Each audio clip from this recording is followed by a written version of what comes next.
जिंदगी की अजीब राहों पर, वक्ते नाज़क की जर्द बाहों पर, काली रातों में रेगज़ारों में, मेरी सोचों के सर्द गारों में रोशनी बन के आस पास रहा, सख्त लम्हों में गमे शनास रहा। दश्ते गुर्बत में सख्त धूपों में बन के बादल हजार रूपों में, मेरे सर पे वो छा गया अक्सर, दिल की बातों को पा गया अक्सर।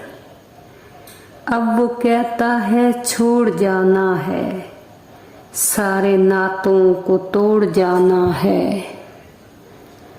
मेरे दिल को भी छोड़ जाओगे, ऐसा हरगिज भी कर न पाओगे।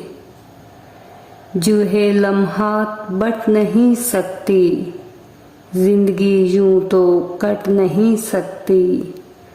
वक्ते रुखसत तुम्हें ये कहना है, अब तो हमने उदास रहना है।